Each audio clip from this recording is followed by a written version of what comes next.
going to talk about Cockney School of Poetry. Cockney school of poetry में वो poets और वो assist आते थे इंग्लैंड के जो कि सेकंड और थर्ड डिकेड से बिलोंग करते थे 19th सेंचुरी की। सो 19th सेंचुरी के ये जो इंग्लैंड के वो पोइट और एसिस्ट थे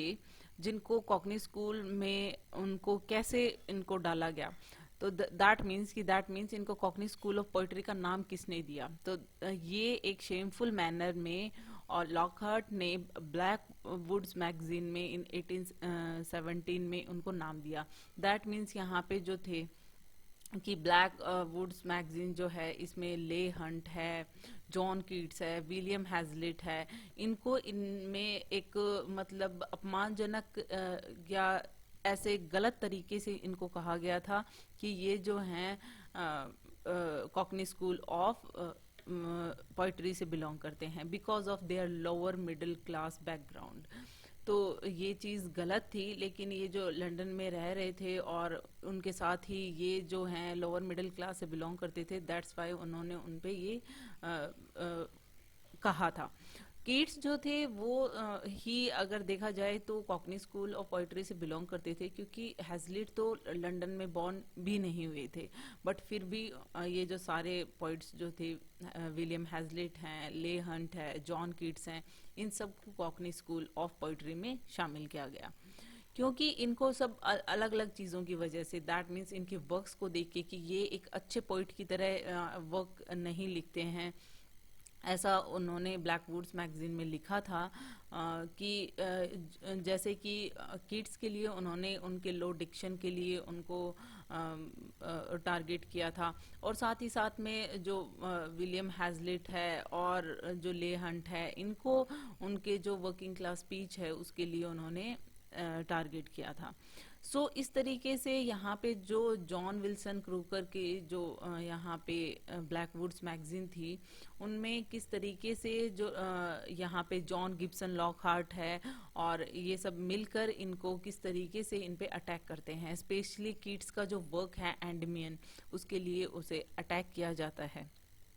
और कहा जाता है उसके बाद ही उनकी तबीयत जो है वो खराब होती है, तो कि उनकी वजह से उनकी डेथ हो जाती है। मे बी ऐसा है या नहीं है, बट ऐसा कहा जाता है क्योंकि उनके बाद ही उनकी डेथ हुई थी। तो किस तरीके से इन्होंने मतलब उनके वर्क, उनकी जो पोम थी एंडमियन, उनके लिए उनको टारगेट किया था। तो एक्चुअल में ये जो नाम था ये जॉन गिब्सन लॉकहार्ट ने ब्लैकवुड्स एडिनबर्ग मैगजीन में उन इस ग्रुप को द कॉकनी स्कूल का नाम दिया था कि इन 1817 की ये लोग जो लिखते हैं वो मतलब क्योंकि ये लोअर मिडिल क्लास से बिलोंग करते हैं और ये जो हैं कि ये इस तरीके की चीज़ें लिखते हैं जो कि काफ़ी जो अच्छे जो पोइट्स होते हैं वो नहीं लिखते हैं, दैट मीन्स वो अप टू द मार्क नहीं लिखते हैं,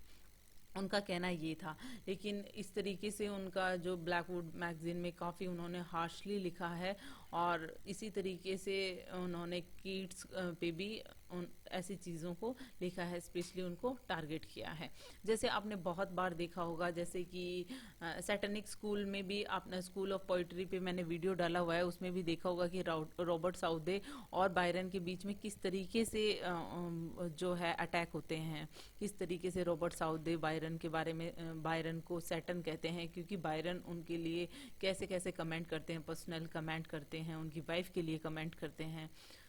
सो इस तरीके से जो लेक स्कूल में भी हमने ये देखा और कॉकनी स्कूल में भी देखा, मतलब ये जो भी रोमांटिक पोइट के जो भी ये मोमेंट्स थे रोमांटिक एज के या फिर रोमांटिक एरा के हम कह सकते हैं, जो कि ये लेक स्कूल था, सैटनिक स्कूल था या कॉकनी स्कूल था, तो इसमें किस तरीके से जो पोइट्स ने एक दूसरे को ब्लेम किया है या फिर अटैक किया है एक दूसरे पे। कॉकनी स्कूल में स्पेशली किस तरीके से उनकी क्लास को लेकर, प्रेजुडिस को लेकर, क्लास बेस्ड जो प्रेजुडिस हैं उनको लेकर किस तरीके से अटैक किया है और उनको ये बताया कि उनमें पॉलिटिक्स स्किल्स नहीं है, तो ये चीज़ गलत थी। और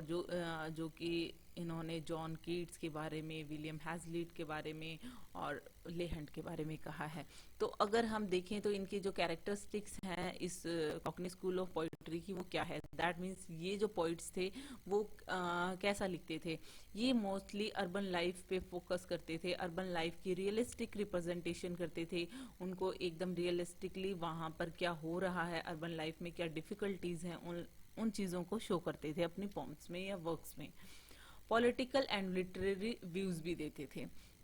और अगर आप पॉइंट्स देखना चाहते हैं तो जैसा कि मैंने बताया यही इंपॉर्टेंट पॉइंट्स हैं कॉकनी स्कूल के, कॉकनी स्कूल ऑफ पोइट्री के। ले हंट है, विलियम हैज़लिट है, जॉन कीट्स हैं और पीबी शेले को भी इंक्लूड किया जाता है क्योंकि ये इनके फ्रेंड होते हैं जॉन कीट्स के। आपको तो पता ही है कि जॉन कीट्स की मौत पे पीबी शेले ने एडोनिस लिखा था। सो इस तरीके से ये जो पोइट्स हैं ये कॉकनी स्कूल में इंक्लूड होते हैं। और इनमें जैसे बाकी के जो रोमांटिक मोमेंट के जो बाकी के जो भी स्कूल हैं, कॉकनी स्कूल है, सैटेनिक स्कूल है, लेक स्कूल है, उन्हीं या फिर लेक पोइट्स आप कहते हो, सो उनमें किस तरीके से आपस में इनके सेंटिमेंट्स को लेके या फिर वर्क्स को लेकर किस तरीके के इनमें आर्गुमेंट होते हैं, वैसे ही कॉकनी स्कूल में भी किस तरीके से ब्लैकवुड मैगजीन में आप ध्यान रखेंगे कि लॉकहार्ट और इन्होंने मिलकर किस तरीके से अटैक किया है। सेम मैनर में आपने लेक स्कूल में भी देखा था कि फ्रांसिस जेफरी ने किस तरीके से लेक पोइट्स पे अटैक किया था। So it's all about it. Hope you like it. If you like it, please hit the thumbs up button. Please subscribe the channel. Put your views and suggestion in comment section. So thank you.